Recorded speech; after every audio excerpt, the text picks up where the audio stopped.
Welcome to Pimpy's Investment Chat, where we keep investment talk simple. And here's your host, Pimpy. What is going on out there, peeps? Man, when it comes to countries like Zimbabwe, Vietnam, Venezuela, these are countries that are rich with resources. But for some reason, their governments are so corrupt and their currencies are so devalued, it's ridiculous. It's to the point where you can't help but feel like this is a planned issue, that the powers that be are purposely placing corrupt leaders in these countries, and then these corrupt puppets are doing their master's bidding. I'm going to show you what I'm talking about and then get your opinion about what I see. Before we get started, hit the thumbs up button. If you're not a subscriber, please do so, because when you do, it helps out the channel, and I certainly do appreciate it. If you're thinking about buying gold and silver, go to our friends over at Money Metals Exchange. The link is down below in the description. If you're a first-time buyer and you spend more than $100, use promo code Pimpy, P-I-M-P-Y, and you will get a free half ounce of silver. First things first, a professor has been monitoring currencies for quite some time, and he's just released his 7 worst performing African currencies in 2022. And as you can imagine, the Zim dollar is on there. The Zimbabwean dollar has been rated the worst performing currency in Africa against the US dollar. And then the Sudanese pound in Nigeria. It says every week, Steve Hank, a professor of applied economics and director of the Troubled Currencies Project in the United States, publishes Hank's Currency Watch List, a group of currencies that have depreciated by at least 20% against the US dollar since January of 2020. Hank, a professor at Johns Hopkins University, explains that the currencies of these countries on this list have suffered massive devaluations against the US dollar since January 2020. Hankey's currency watch list below shows the ranking order of inflation rates and currency devaluation of countries. Indeed, inflation rates and currency devaluations come together at the hip like conjoined twins. So you got Venezuela's up here, and then there's the Zim dollar right there, and you can see the list of other currencies. I mean, there's the Iranian real. So it goes on, it says, here are the 7 worst performing currencies in Africa in 2022, starting with the Zim dollar. According to the latest ranking by Hankey's Currency Watch List, the Zimbabwean dollar has been rated the worst performing currency in Africa against the US dollar. The Zimbabwean dollar has depreciated against the US dollar by 97.33% since January of 2020. Zimbabwe must dump the Zim dollar and adopt the United States dollar immediately, Hankey in a Twitter posted. Look, there's not a lot of love for the Zim dollars. I told you though that the older ones do have some collectible value to them. It just depends on what kind of grade you get. So it's something to consider. But I don't have any Zim dollars. I do report anytime I see some information on it, because I know a lot of you do. But right now, it's just not looking good for the Zim dollar. And I think there's a reason why. As I stated in the beginning, there's a lot of these countries with devalued currencies and high inflation also go hand in hand with bad leaders and bad government. And I'm starting to think that a lot of this is done on purpose. There are a ton of resources in these countries. Iran has oil, Venezuela has oil, Brazil has oil, Africa has, good Lord, gold, diamonds, oil, you name it. They have all kinds of things. Now, I'm going to show you what I'm talking about. So, supposedly the currency in Zimbabwe is worthless.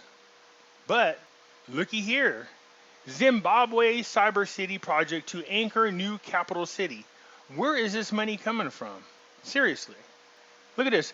Lavish villas, luxury townhouses, high-tech office, landscape gardens, and a 15-story commercial tower. These aren't the plans for the latest building development in Dubai, but for a city in the suburbs of Harare. The capital is in Zimbabwe. Who exactly is going to be able to buy these lavish villas, these luxury townhouses, open businesses in these high-tech offices? Not anybody from Zimbabwe. Remember, I told you The World Economic Forum is opening hubs in strategic locations. So when I started to read this, I said, I wonder. So I went to go do a Google search. Zimbabwe Cyber City World Economic Forum. And sure enough, right here 2 days ago, but when you click it, it won't let me go in now. On the agenda, Zimbabwe World Economic Forum. New Cyber City Center will help Africa combat cybercrime? No. This is how they're going to link everybody together as they try to spy on the world. I knew the World Economic Forum was going to be behind this. The new Cyber Security Center will help protect African countries from cyber crime. Yeah, okay, you need huge luxury villas to fight cybercrime? Really? Really? Luxury apartments to fight cybercrime? A new cybersecurity center in Togo is poised to help African countries tackle cybercrime. They have their mitts all over Africa. I'm talking about the World Economic Forum. They have their mitts, their hands all over Africa. If I was the people in Africa, I'd be losing my crap right about now. I'd be pissed. Your governments are purposely keeping you down and devaluating your currencies so that the labor there and production there are cheap, so that the World Economic Forum and all their rich billionaires could come into your country and steal your resources. But don't worry about it. Your leaders have got you protected, don't they? Or is it the fact that you know your leaders are corrupt and they're getting huge kickbacks, living the life of luxury, getting millions of US dollars as a bribe? So I knew there was something behind this. Despite having one of the world's highest unemployment and inflation rates, a debilitating currency crisis, and falling foreign direct investments, the project is going ahead. Yeah, really? Yeah. Does that make sense? I mean, they just told you why they shouldn't do it. Highest unemployment, crazy inflation rates, debilitating currency crisis, falling foreign direct investments. But they're going to go ahead and go forward with this. Zimbabwe and investors believe in its potential. No, what they're saying is Zimbabwe's corrupt government and the World Economic Forum's investor partners, such as BlackRock, well, they believe in its potential. This cyber city is to be the key feature that will bring added value to our new city here. The development around the year of the smart city, there you go. Remember I was talking about that? Which is 100% surveillance. It's going to be built on 15,500 acres, will be the smartest city in our region. The futuristic cyber city is projected to anchor what authorities view as the new capital city, or the new Harare and Mount Hampton area, 26 kilometers northwest of the Harare. I guess that's how you say that. So this is estimated at 500 million, and it's not Zimbabwe dollars, that's for sure, but 500 million US dollars. The cyber city is being developed by the United Arab Emirates-based industrial conglomerate Moke International, which, by the way, is one of the sponsors of the World Economic Forum. We've been trying to bring the Dubai standard of living to the particular development. The project will have high-end villas, we call them Zim Hills, surrounding water bodies. We will have a very tall tower with a shopping center that nobody in Zimbabwe can afford any of these things. This is only for the rich elite that are going to go to these places when they do businesses in these territories. None of this is for the Zimbabwe people. How could you build something like this without first fixing the issue with the government, the economy, and their currency? And they're trying to tell me that they're bringing the Dubai standard? Really? These guys are billionaires over there. Other government offices will also be built in Mount Hampton to make the planned new Harare the seat of power, according to the government officials. Yeah, as soon as these World Economic Forums get in 100% surveillance, then all of a sudden, magically, great things are going to start happening for the very citizens that they ran through hell just so they could put them in a position to be so poor that the World Economic people and their investors could come right in and take over the country, pretty much, if you think about it. And they're doing that everywhere, including the United States. We're not immune to this. So there's going to be 250 townhouses and more than 80 luxury villas. This is crazy. A number of apartment blocks, high-tech office facilities. Explain to me how this is going to be possible in a third world country that has such a corrupt government. with the highest unemployment and the worst performing currency in the world. It only gets this way when your government is behind it.